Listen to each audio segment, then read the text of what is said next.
Thank you to our sponsors, Gas Plumbing and Heating and Kingpin Clothing, for their constant support. Much appreciated. Go to bed. So we've got a visitor there. So we'll have, who's the dog? Mr. Jackson, he's a pain in the hole. Break it up. Come up. Up. We're going to bed. Bed. Well, listen, thank you for coming on and agreeing to come on. As I said to you, I've watched your videos over the last number of years and I've found them very interesting. So, as I said, for a guy you train, actually, Tony, and a friend of mine from football, I kind of said, I reached out and said, fancy coming on. So here we are. So again, thank you, mate, for coming on. No worries. If you want to do me a wee favour, mate, for anyone that doesn't know you, if you could just introduce yourself and who you are. I'm sure I might take away. All right. Well, my name is Pol Murray. I'm a gym owner. I've got a gym called Primal in Lisburn. I've been involved in the fitness industry for 15 years now. And I mainly focus my message. I don't solely coach men over 40, but I mainly focus my message towards men over 40. Basically, it's like I call it: build a bit, lose a bit, get a bit. Build more muscle, lose more fat, get more sex. Because when you hit your 40s, that's all you're really interested in. You don't give a shit about everything else. Everything else is irrelevant, And funny enough, when I first met Tony, as you said, build a bit, lose a bit. Tony had a little bit on him, and I remember he came from nowhere. I think it was about 6 months, a year later, and I was like, holy shit, the shape he was in, fitness, the whole shebang. And again, that's kind of how I got the aware. I was like, where are you training? And he told me about yourself then. So I've seen your work in action, and I'll tell you what, Tony was flying. Good, thank you. Appreciate that. Good man. But listen, we were chatting as well. As I said, I've watched your videos and I know some of your struggles and things you've had, even again in terms of personal life and business and different things as well. This is the good times. But as I say, like yourself, I'm a business owner. I've been, I don't know how long you're into it now, about 5 years into it. But what got me about you initially and what helped me is I watched your videos and you were basically talking about the hours you were putting in. You're sleeping in the studio, you're sleeping in a camper van, we talked about as well and things. So, opening a business, it's people think it's glamorous, but it's far from it, isn't it? At times. Something? It's like I'm very. The thing about me is I'm very honest. I'm willing to admit when I'm wrong, and the things I say are authentic, even if I've changed my opinion on it. That when I say that thing, I'm very authentic. And one of the things I notice about today's society is it's all bullshit. It's like people want to fucking put these images on social media, blah blah blah. Look at me, I'm struggling. Like I embrace it. Like right now, I'm 45 in July. I wouldn't change a thing. My suicide attempts, like the gym failures, the breakups, I wouldn't change anything because those experiences are what made me the person I am today. Yeah. And without them, I wouldn't be currently here. I wouldn't be right now, I'm in the best place I've ever been in my life. Right. And I know people, it's cliche to say that, but trust me, I just done ayahuasca at the weekend for the third time. And the things that I just processed and dealt with, like it's brought me to the next level, and it sort of helped me understand exactly who I am. And I think something.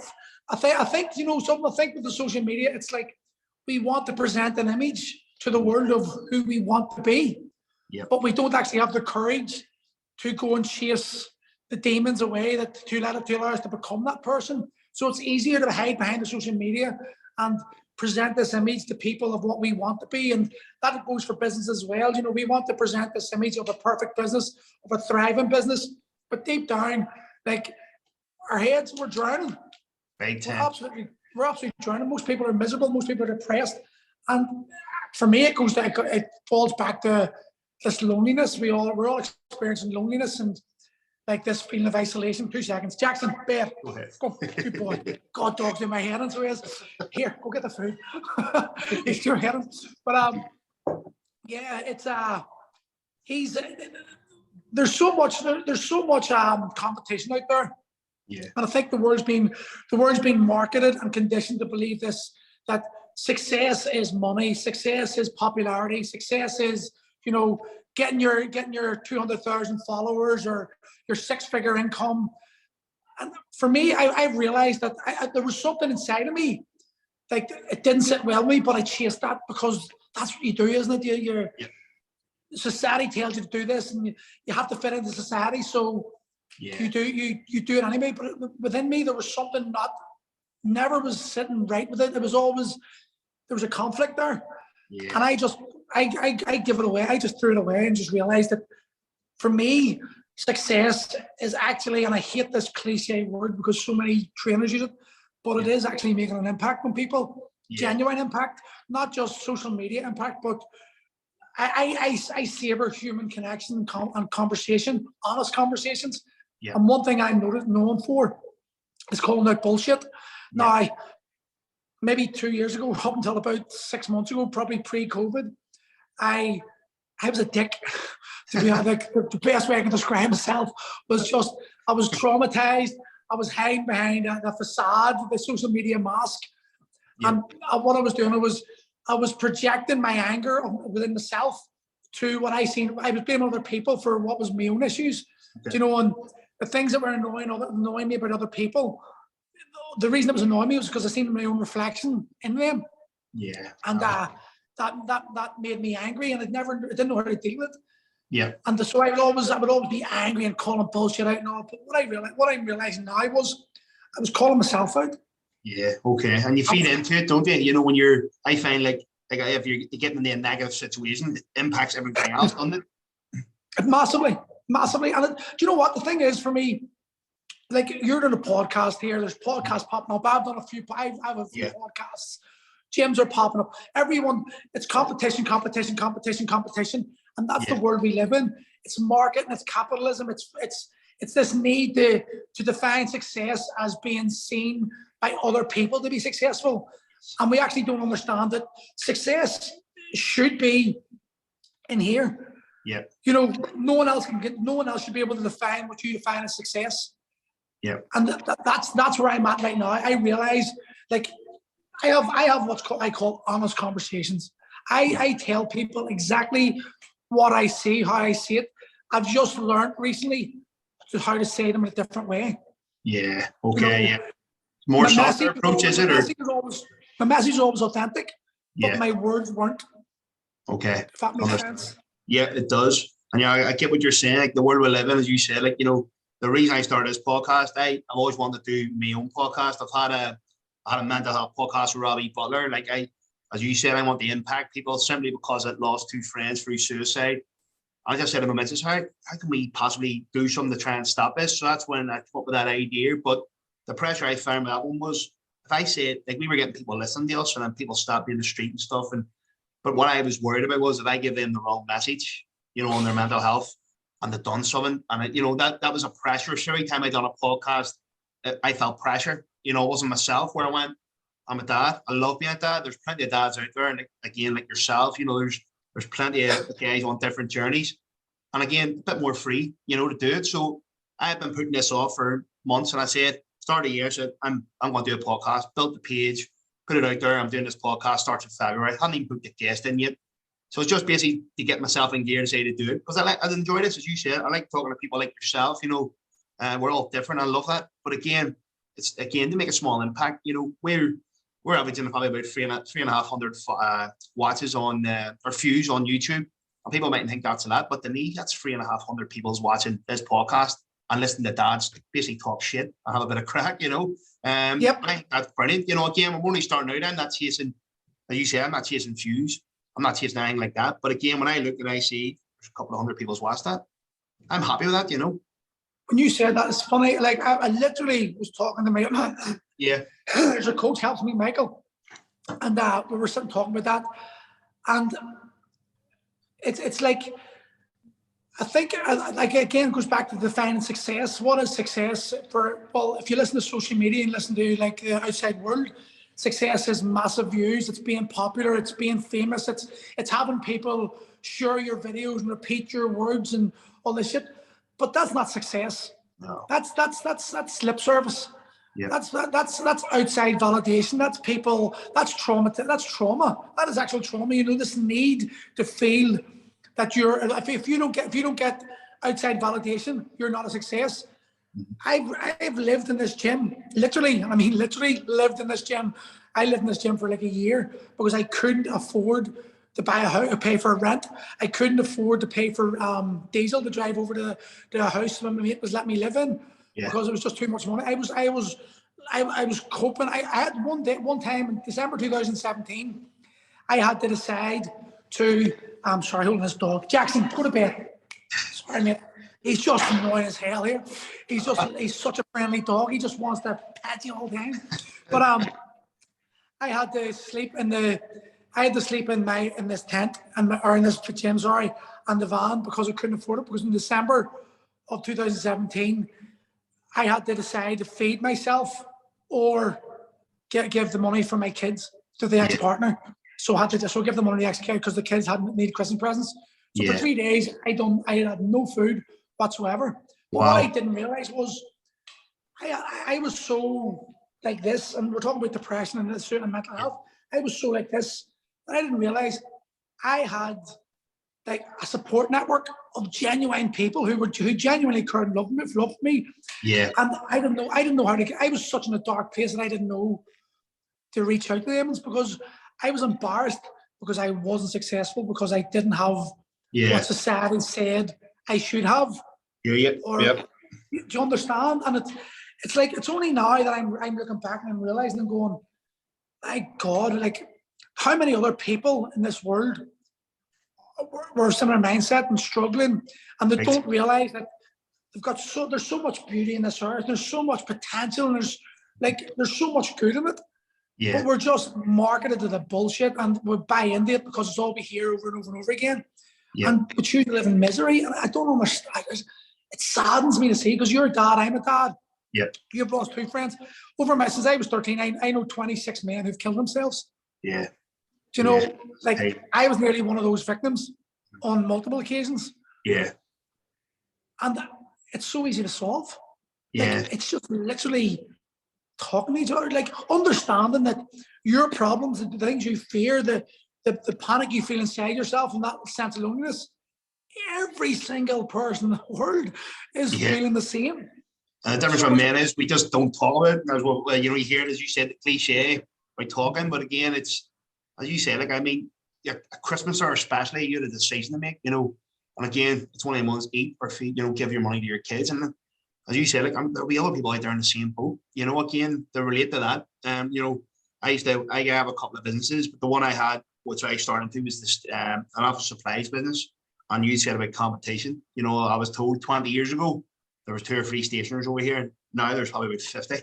So I'm fighting for the same breadcrumb they were. And the way it worked with that business was you had 3 months to collect the money. If you hadn't collected all the money, the supplier got it all, and then they paid you what was left, what you had. So say I missed out on £1,000, I'd have got paid maybe £600. My bills are £1,000 extra, and I hadn't been in the account. And you're going to, again, my partner, I'm like, what am I going to do here? Panic. And then she would say, right, should sit me down. And that's, as you said, support network, where before I kept that all in, couldn't get out of bed because I was basically depressed with it all. I'm ready to throw the towel in 1,000 times. But then you have that support network, as I said, and like, what are we going to do? And she sat me down and says, where can you get £1,000 a day to pay the bills? And by lunchtime, bang. But again, if I was on my own there, I'd have just fell back and just been depressed. But as you said, I leaned in on the network that I had, and again, I got through it. But how long were you in business when you had that decision to make, by the way, at Christmas? Primal, let me see. Primal, the Primal gym, we opened in April 2016. And then I bought my business partner, Dan, who owns No Limits Fitness in Anytown. Yep. I bought him out December 2017. Yeah. And so that he sprung out on me, and it was like that was the thing. I had to get the money up for him. Yeah. And had a small window to get it because it was a good deal I was getting. I had to get them. So there was so much pressure on me at that point. Yeah. And like it's crazy when you think about it. This is probably going to be a fucking mental health podcast the way I'm talking here. But it's mad how like the pressure you put on yourself for this like this bit of paper that we put so much value on. And we kill people for, and we lie to people for, and we put people down in order to get more, and we lie about who we are to everyone else in ourselves just so we can have more, because we somehow think, and it goes we certainly think it's going to fix us, but the Yeah.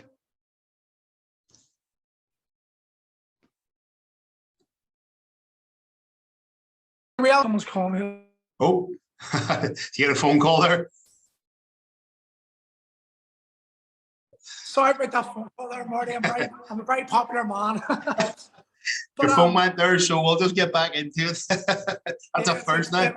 I'm a very popular person these days. But yeah, you know, we chase this money and we chase this need to feel like, and no one realizes that this chasing of money is actually removing us from the actual thing that we're looking for. And what we're really looking for at the bottom of the soul, the foundation of everything is human connection, the sense of belonging.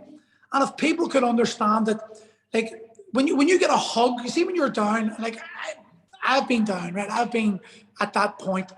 See when someone comes and gives you a hug and that connection happens, like all the money in the world cannot make you feel that way. Yeah, it's very true. And you're talking about the money side of things. Like I got this stage, I think it was started last year, and I had a chat with a lady that owns at Emerge. I'm one of the directors of Emerge Mental Health there in Lisburn. But I had a chat with one of the ladies. I said to her, like, I feel like I've no direction to it. And I mean, I'm not bragging or even saying this, but we were doing really well financially and all. And I was like, this is what I've dreamt of, getting to this stage where I'm comfortable, you know, I'm not struggling the way I was. And I was like, do I miss a struggle? Which is mad, you know, is that the counsellor staying in me that you're just used to struggling? And if you're not fighting for something, you feel useless or something. It was just a weird thing. It's just say, you find your passion, whatever it may, you know, find something that's interesting. So, you know, I would have took a product on to sell it. I'm a salesman, that's my business, you know. I'd have took it on, sold it, but just went, I'm not really keen on this. Where I started looking at products then where I got a vibe, I want to sell it. And then that's when the passion came back and the drive, where before I was cutting this like 3 or 4 months of limbo and thinking, fuck am I going to do myself here? But again, dreaming of being in that position, not having to worry about chasing every single pound, you know, to get the bills paid. It was a real weird position. But as I said, yeah, it's like, as you said, I think it's the passion. But do you think that's like do you think we enjoy the struggle? Is that what it is? Or what is it? You know what I mean? You're literally, this is the thing. Like, so I run a wee small side business with my friend Martin called Mental Strength. Okay. You know, and it's like, our tagline is nature is the teacher, we are the students. Okay. And the whole idea is that we take men out for wild camping weekends, and we've got different levels.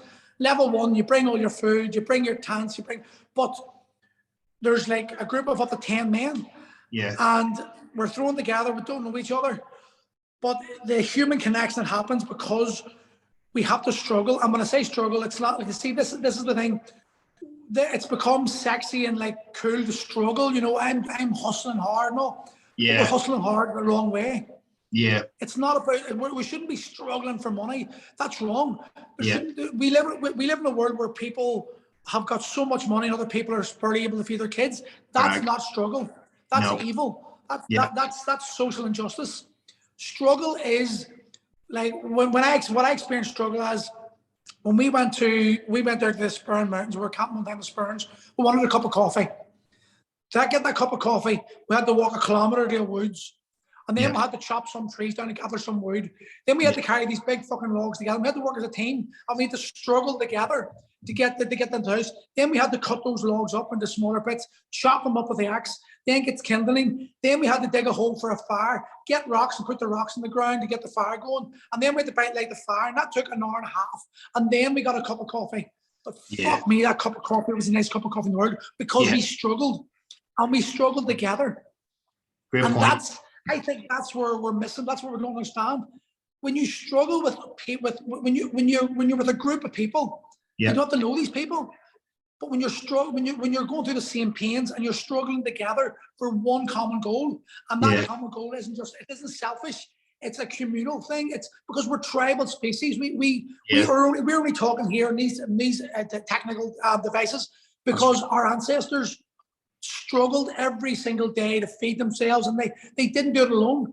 On the savannas in Africa, the lions would come and eat a single man, but 20 men together, we could band together, and that was a struggle. We had to fight for survival, but that fight for survival, it meant like our cortisol levels were spiked in that moment of like fear, but then we relaxed and we didn't have to worry about our people judging us, Are we getting enough money? Can I feed my kids? Or what am I going to pay my bills in my house? These are all superficial struggles that are designed by society, by the governments, to keep us in a state of fear and a state of panic, where we can never relax, and the stress is killing us.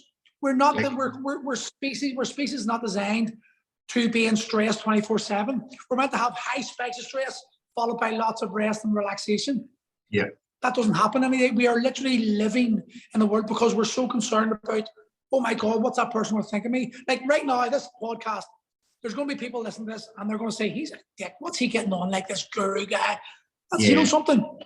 That's a reflection of them. That's their own issue. What they think of me is none of my fucking business. And once I learned to ditch that and not worry about it anymore, I was free of it. Big time. You know, but it's you meet people like, I'll give you an example, as you said there, you meet people out, and I kind of learned over the years, see if somebody has a wee personal jab at it, see as soon as you meet them, they've had a negative reaction in their brain when they've seen you, they've seen something you like, well, it's how you look, or you're threatened about you're going to talk about this, is there some, so they have to go, see, you're bald or something. Again, I've had this many times and I went, fuck was that about? But I just, by speaking to people, I went, that's because they've seen something they like, your energy or something, and they've had to put you down to make themselves get to hear. So I learned as well that I disagree. I actually say, it's when they do that, if someone calls me a dick because they don't know me, it's because I've triggered something within themselves they don't like about themselves. That's and I've just literally held a mirror up to them. I've held a mirror up to them and I've said, they've seen the reflection of things they don't like in themselves in me. But it's so much easier for them to call me a dick than it is to go inside themselves and ask them, why am I like that? And it always traces back to childhood trauma. Always childhood traumas when our brains weren't developed enough and we experienced something and we processed it in the way of a child and we internalized it and we never let that rage out. We never actually allowed ourselves to mourn or to deal with it, and we suppressed it and it starts becoming our identity. And then that inner child just acts like the spoiled inner child, like all children do act spoiled. And when we act like that, it's usually our unresolved issues that are coming out as an adult's form. Again, that's down to talking, as you say, like you don't deal with them issues, as you said, the boil out. Like, and it's again, as you said, like the wee simple things that make you happy. Like again, you struggling for that coffee, you said, where if you went to, went to Starbucks, got a coffee, they'd be all right. But again, when you have to go through like a bit of a struggle like you did there to get a coffee, there's joy in struggle. There's actual joy. Like I can remember logs were like, oh my God, man. But you turn around and just burst out laughing because he's also struggling with the burning sensation. And it's like that energy connection, the human connection. You go like, this sucks, doesn't it? But you have no other option to keep going. But because someone else is struggling alongside you, it like halves the burden. Yeah. And then you start laughing at it and all of a sudden your energy changes because even though it's hard, you have to get it done. You're laughing no more. It's no longer like you're not focused on this is horrible. You're focused on the laughter and you get it done. And those are the moments of human experience that so many of us avoid because we've been so conditioned to think that Netflix and chill is life. Yeah. It's not. Do you know what's funny? You're saying that. Like, I've seen a thing as well. Somebody mentioned, like, I don't know if you watch movies or anything, right? But say you turn on, go on the Sky and you see BBC Two, there's a film at the start, and you think, fuck, I haven't watched that in years, I'll watch it. And you get a joy. But what Netflix has done is ruined us because you can now go on the Netflix and with that wee bit of joy seeing that movie, oh, what's that?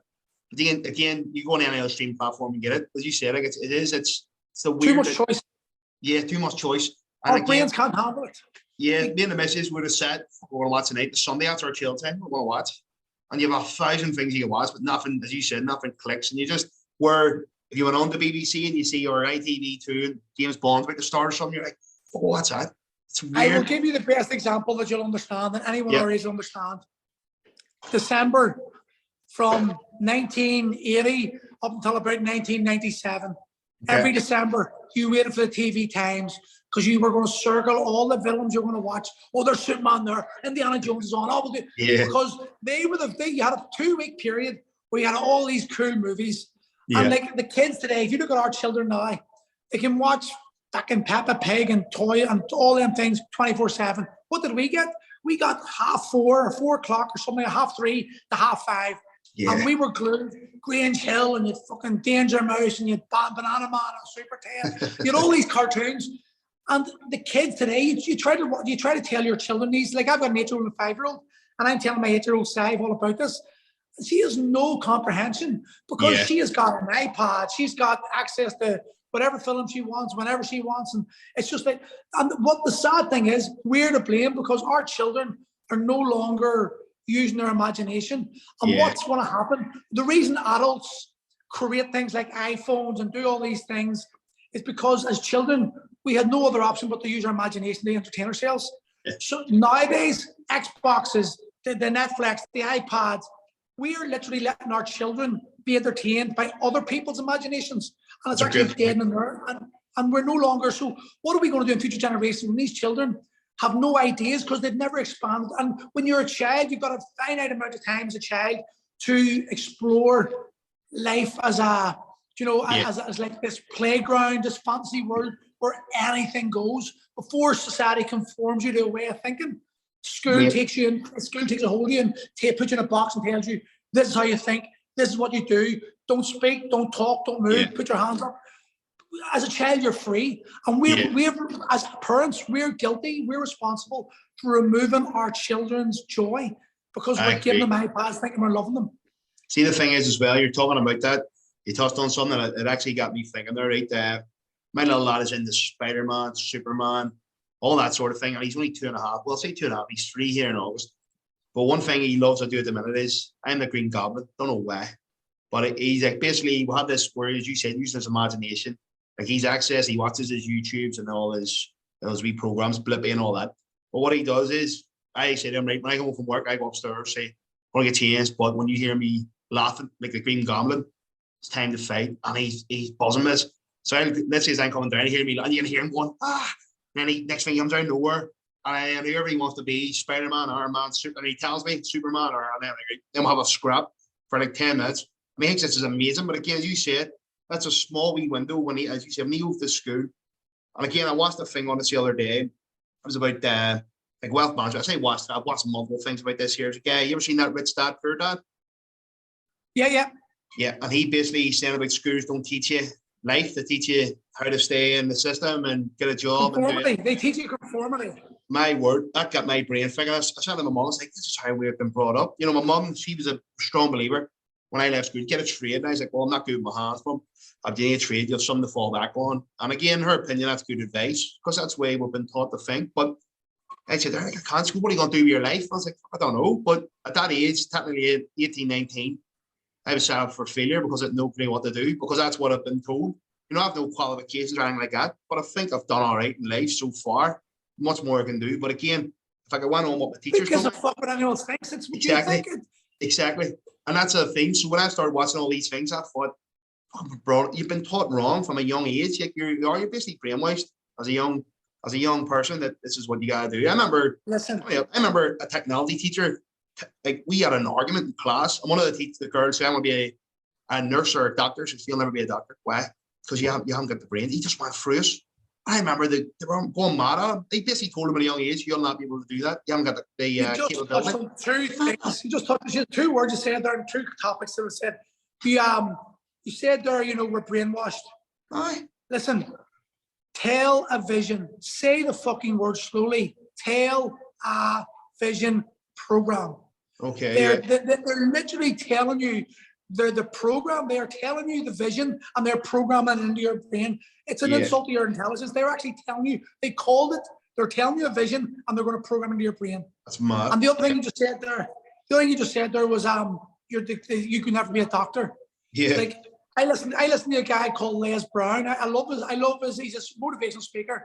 Okay. But he's great at telling stories. And as humans, that's what we evolved. Before television, we had storytellers.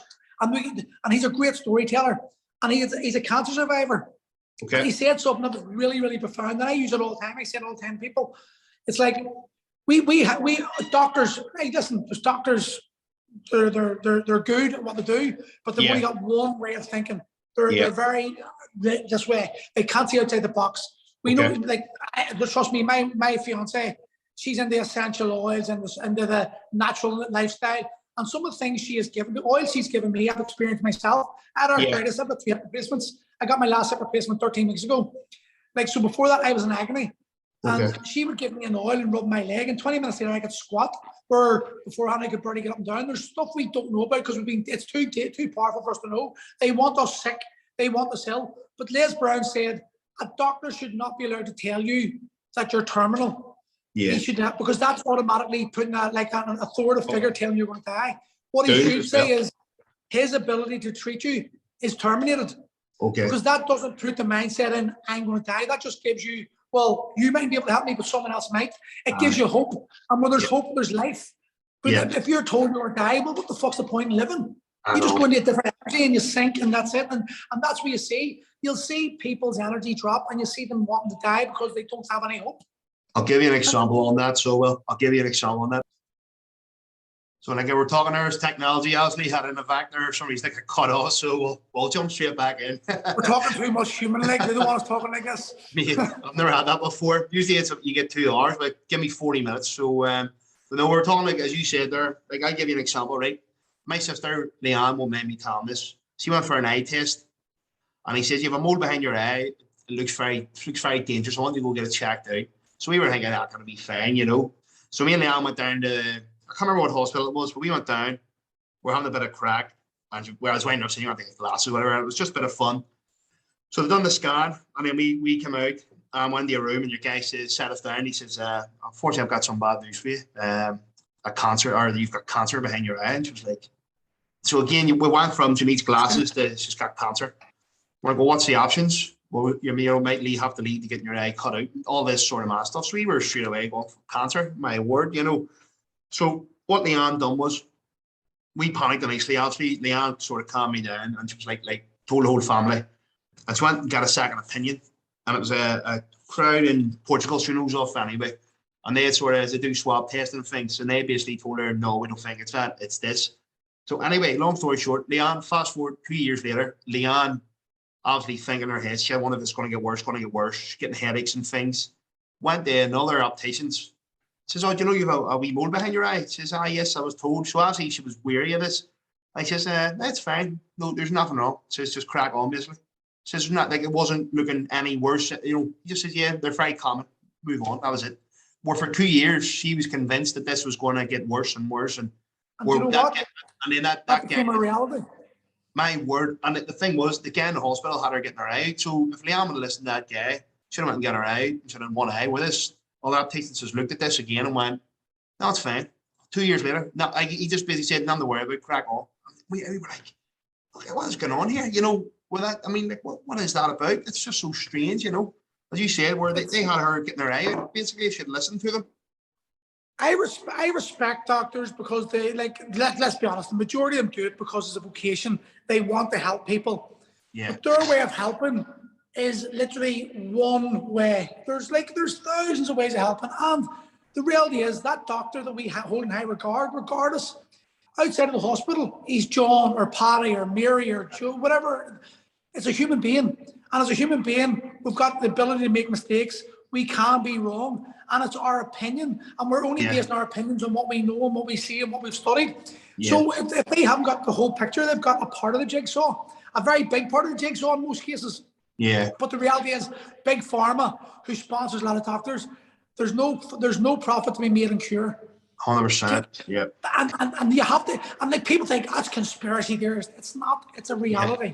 Yeah. We fucking know over the last 2 years. Yeah. Big pharma are interested in profit, and they profit over our illness. And a healthy society is not a society conducive with making them money. Yeah. It's very true. It's great. I got you. Can you imagine how much, like, do you read lots? I'm a big reader, or I'm more a watcher. So I watch a lot of videos, different things. Yep. I love I've got Audible, and I listen to like 2 or 3 books a week. I'm always listening to books, and there's some of the books I listen to, and they're so profound that I'll go back and listen to them 7, 8, 9, 10 times. And there's one book called Lost Connections by Johann Hari that I'm listening to again. Okay. Probably about the 15th time, because it's so profound. And I think if everyone listened to this book and actually applied the lessons and seen because the lessons are from actual real life situations and stories of people that have. But one of the stories was it was about depression, and they said they wanted to discover, this girl was really depressed, and she wanted to know whether did her depression, she was lonely, and she wanted to know whether depression caused loneliness or did loneliness cause depression. Okay. And there was a study done, which they're not acknowledging, they're refusing to acknowledge the study still to this day, that proved that the depression was caused when we were removed from our societies. And the reason that happened was because it was all about bonobos. Okay. Bonobos, the monkey, the ape-like creatures that are very like humans. And Yes. like in their wild, they had like a hierarchy, and the lowest of the low wasn't happy, but it wasn't orchestrated from its tribe. But Yeah. when put into the zoo, it was beat up. It was beat. They changed because the species were not in their natural environment, and they became depressed because they felt lonely and isolated. We live in concrete jungles. We are not designed to live in a concrete jungle. Because we accept this as the norm, because we accept these, DHS has given us, oh, look at these sofas, Sony's given us our TVs, we've got these lovely kitchens, we've got the supermarkets everywhere. Life is too fucking easy, which means we've got too much time to think, which means we've got too much time to compare ourselves to other people, which means we find ways of feeling ourselves lonely. And then they isolate us for 2 years. They put us in their houses on our own for 2 years. And we wonder why suicides increased by, what, 10% or tenfold? Or we're depressed because we're isolated. We're a human species. We're not meant to be alone. We are meant to intermingle. We're meant to rely on other people. We need support. But yet we've been bred in this idea that we can do it alone. You know these memes, the lone wolf and the lion and all this shit? Yeah. Bollocks. Yeah. Fuck, the lion lives in a pack. The wolf lives in a pack. Yeah. So what the fuck is this story about the lone wolf? No, bollocks. They're trying to teach It's a romantic theory, that, isn't it, though? You know, it's exactly. Like, but it's not romantic, it's killing us. It's literally because we're now scared to actually ask for help. Yeah. I'll tell you a story from the weekend there. So the ayahuasca I done in the Bufo, life changing. This is the third routine I've been on, and every time it's been a different experience, and it's become more and more profound. This one was the most profound, but remove the medicines.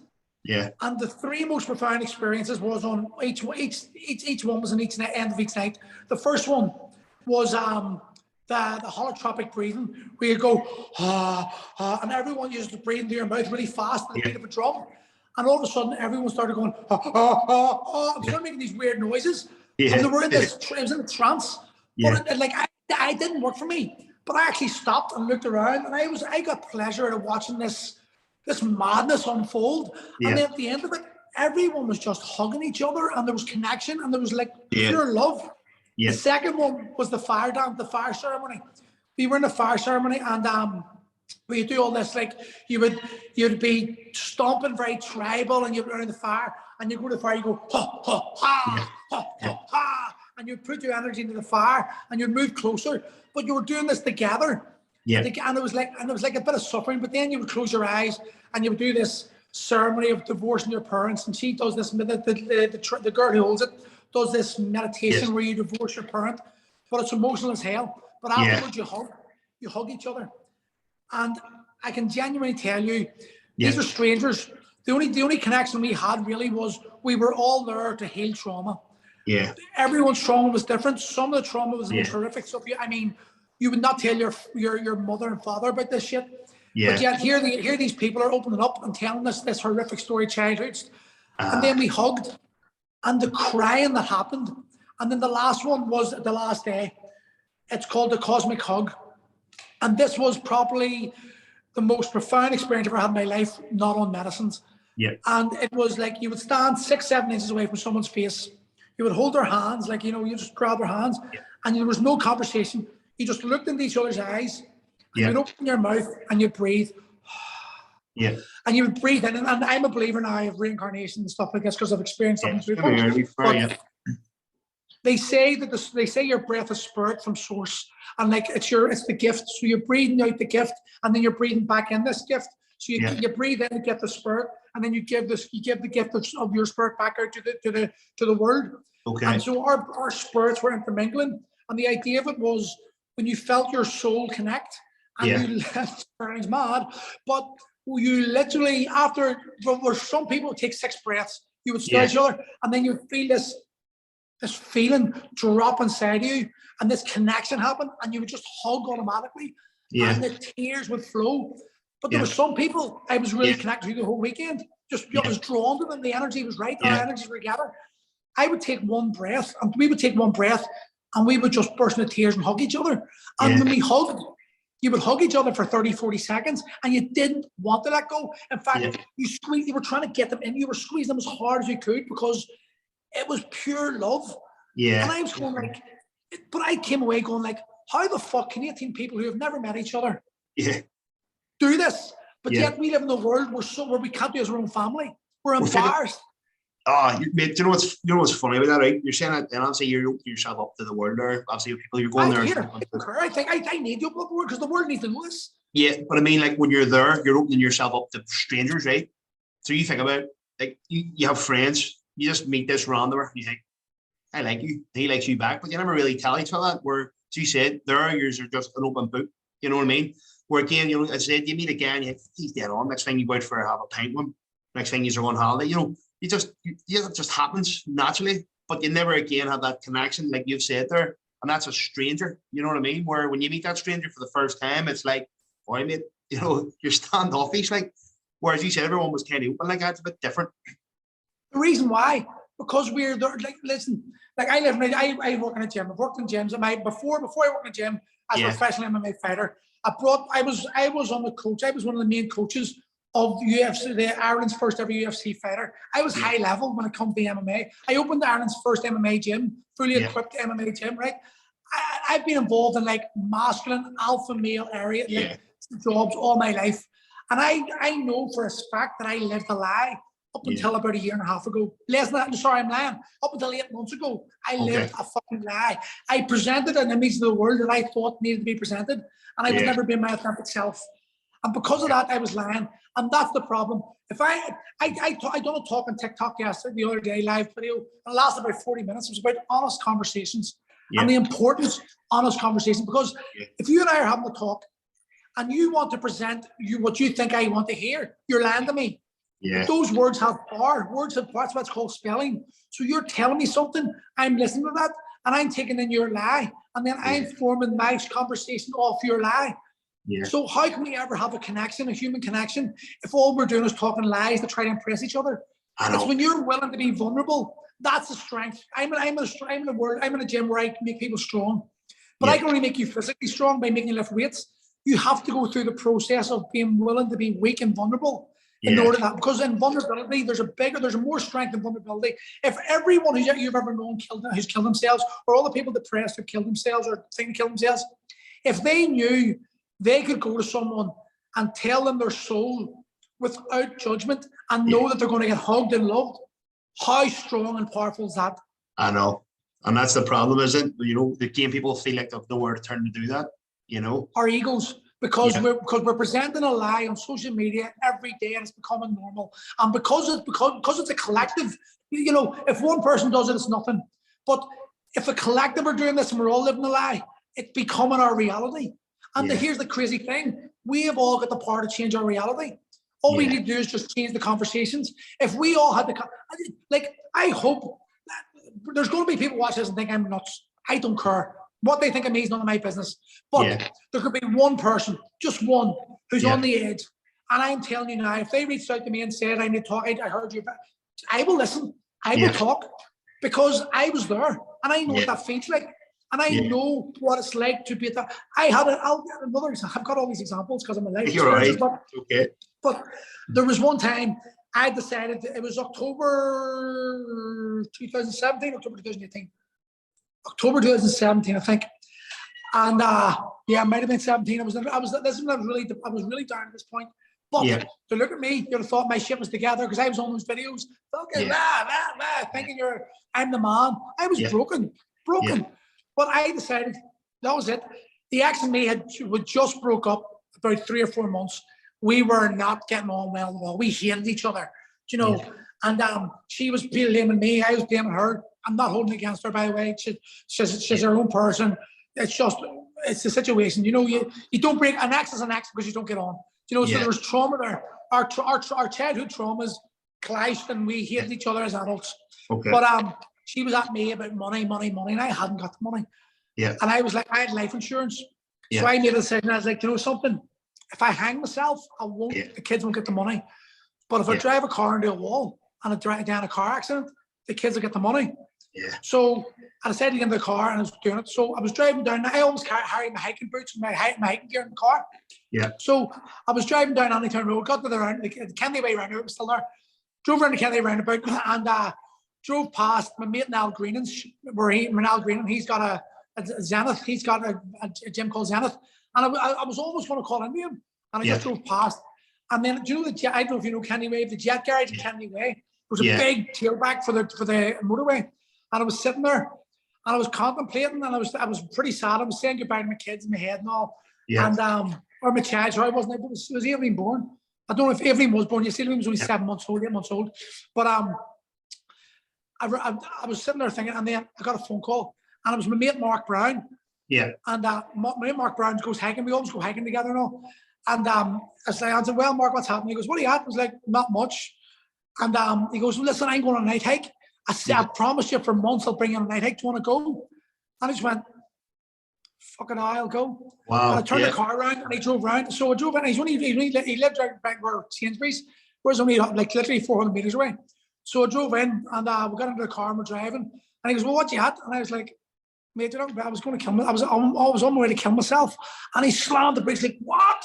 And I was like, I was going to kill myself. You literally stopped me from, it was divine intervention, 100%. Yeah. But that night, I have never, because I was in nature, there's two cures of depression, nature and connection. That's it. Connection with nature, connection with humans. When you connect and you're in nature, you're going to feel better. Yeah. I have never felt more belonging in my life. And I was going with Mark, his son, and 5 guys I never met before in my life. Yeah. But I was in nature. I was going through struggle. We were actually going through physical struggle, climbing up mountains at night. But it changed me again. It got me out of that hole. Yeah. And it's just like, that's all you need. I just want guys to understand. Yeah. Literally all you need is that one thing. Yeah. And you're out of that energy. You literally just said, imagine you haven't got that phone call. That's, again, as you said, that's fate, David. I'm a big believer in fate. I'm sure you are listening to what you've been saying, but like that's fate. There's a purpose for you to obviously to carry on there. And it's just, as you said, that's why we start I said to my mom, we want to start the mental health podcast. Like if one person gets some from this every time we do an episode, that's enough because it's one person possibly saved. And as you said, there will be people that'll watch again. Probably had a friend text me, I'll not name him.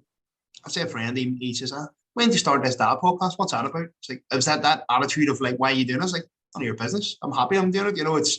It's something I enjoy doing. I'd say bringing dads on from all walks of life with different experiences. And again, that's what it's all about. As you said, a bit of a connection, isn't it? It's like the MMA world. See, I left MMA.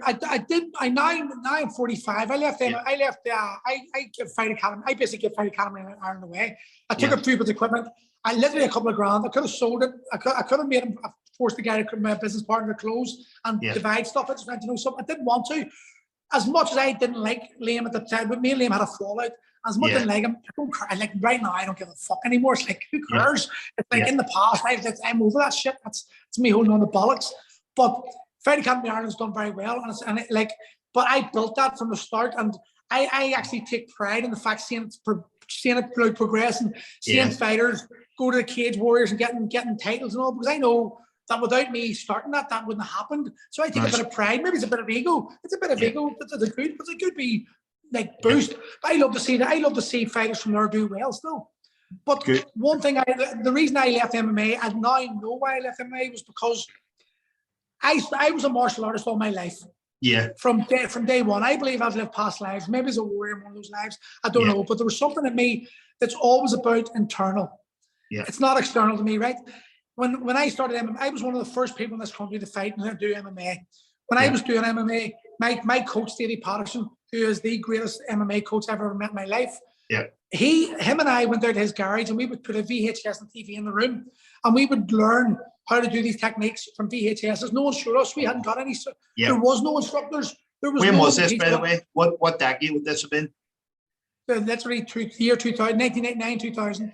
Okay, yeah. There was no one. There was no, like, you look around now, MMA is everywhere, but back in the day, it was called cage fighting. When I was doing it, you were allowed to headbutt.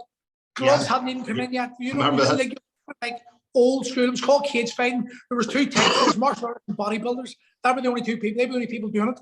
But the martial artists, we wanted to test ourselves. We wanted to see whose martial art was best. And it was an internal thing. For a lot of people, it was internal. How can I improve?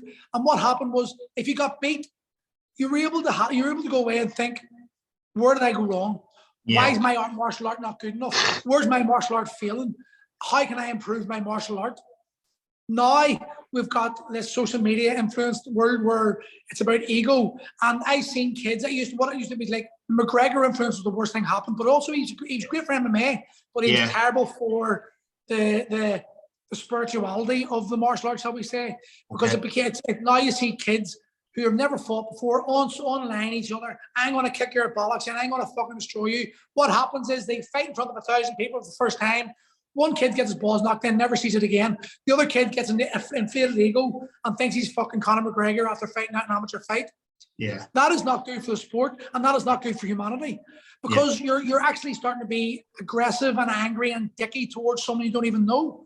Yeah. If you get beat, you should be going inside yourself and going, what did I do wrong? It wasn't at that point to beat me. It was I didn't do something right well enough. But then you hear the excuses come with social media influence. Oh, it's because of this, because of that. That's cancerous. Yeah. And you can't improve yourself. The whole idea of martial arts was to be inside yourself. Who do you call him? I'll call his name Yosemite in the 5 Rings, or the guy who fought 160 one-on-one, like to the death duels. He won 160 duels, but his belief was, I've got his name's gone out of my head, but his belief was, if you were a true martial artist, you had to be an expert and a master of everything. So the yin and the yang, you killed people. So you had to be as good if you were a great killer, you had to be as good a poet. You had to be as good a gardener. You had to appreciate nature just as much as you appreciated killing, because it was about balance. And you had to go inside, you had to look inside yourself to become the perfect, your perfect idea of balance. This world is out of balance. We're too much yang, not enough yin. Too much hate, not enough love. But yet love is the most all-powering, conquering source of energy there is. Yeah, but it's been, and there's a reason it's been humiliated. Have you ever seen a baby? You've got a 2-year-old? Have you ever seen your 2-year-old hate anyone? No. They love them. See him annoyed. I don't give him chocolate or something, but he doesn't hate no one. He's pure, you know. Yeah. What does he do? A minute later, he comes up and he hugs you. And when you get a hug from your child and you give a squeeze, they squeeze you, because to your children, you're not daddy, you're love. Yeah. That's literally, that's all they know you as, is love. There's a cracking picture. Actually, you're telling me that. There was a cracking picture. It was like breaking the chain, you know, like somebody telling, like, if you had a parent that said you were worthless. So it was like a them behind your head, spitting into you and then you into your kid, but basically saying, then you saying, but I love you. So you're not repeating the cycle. You're showing love. That's the idea of ayahuasca. The idea of ayahuasca is to heal ancestral traumas. Because we, like, I believe in crazy shit. I believe we come down, we choose our life on the 4th level. We choose, or we take our programming, and that includes ancestral traumas. And you think about it, if you've been, let's take a really bad, if you were sexually abused as a child, right? That's happened lots, unfortunately. Yeah. Well, that trauma, it's physical. It actually changes your DNA. Okay. So if your children are made up of your DNA and your partner's DNA, you have literally passed your sexual abuse trauma into your child in a certain way, because their DNA, your DNA has been changed because of your experiences. They've shown that like trauma physically changes DNA. So we're then ejaculating sperm into a woman to create DNA from our sperm. So we are literally creating a life with trauma and ingested into it.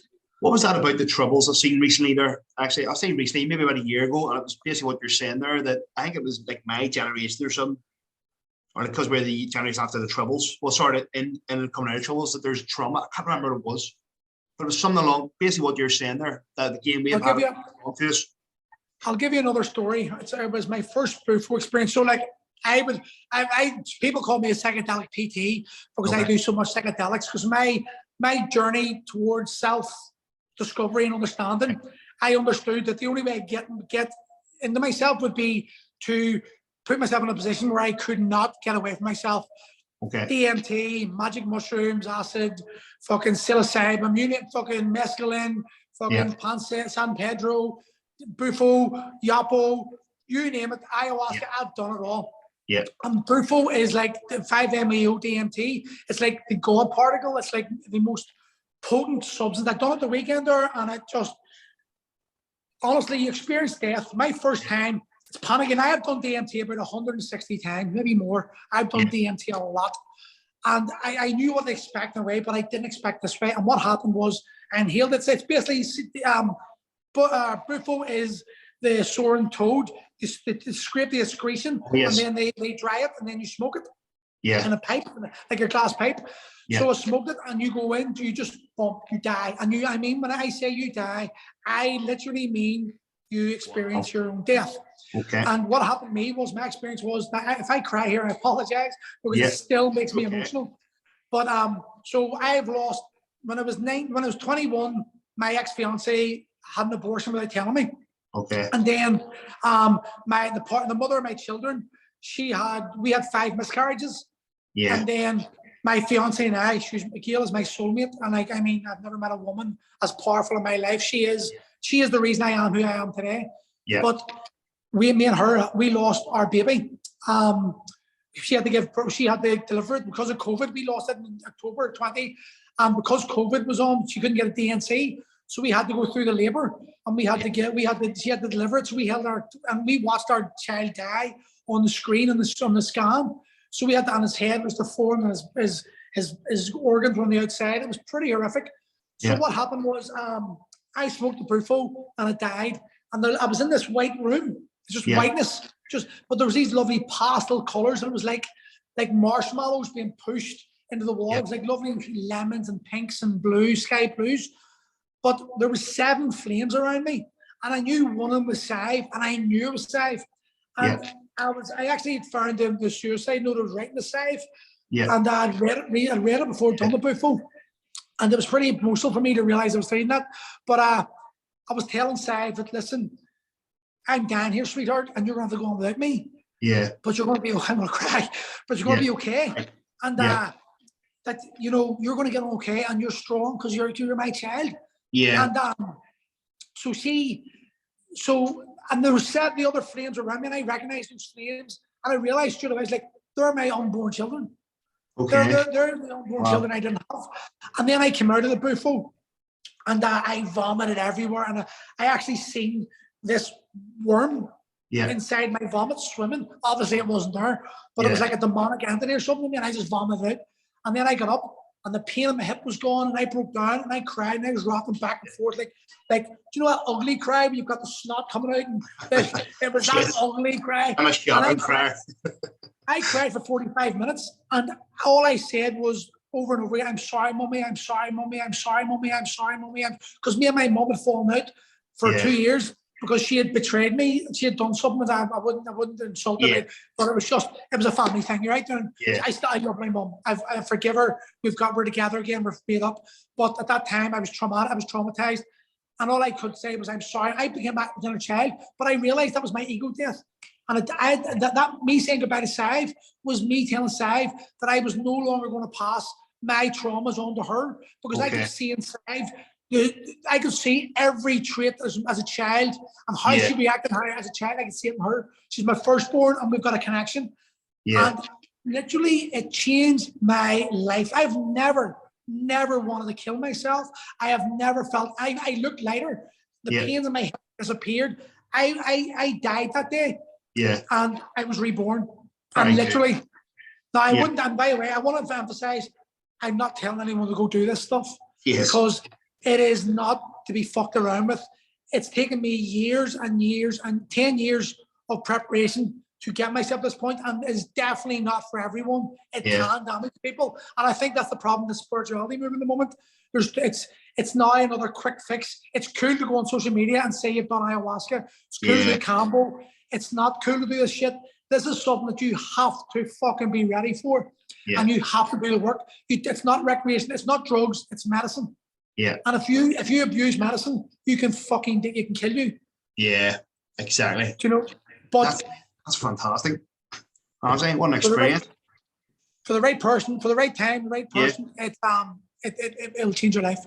It is like, you've had, again, you said about the trauma there, like the miscarriages as well. You know, I'm not mentioning a friend, but my friends went through one there. You know, a girl that he was with said she miscarried, but we don't know whether that's the case. So I'm not going too much into it. But he's broken, and he's talking about going to get help, and it's just like I said, I've touched on this before. We had 2 miscarriages. One was more severe than the other, but the kind of where I found my peace with that was, we've got Alexander now, and that's where I went, because I've got, that led me to Alex. Because we had our baby when we had Alex. I don't know why, but for some reason that gives me peace that I've got this boy now who I just adore, and that gave me a bit of calm with it. But it is a hard thing to go through, like as you said. There's a shamanic ritual.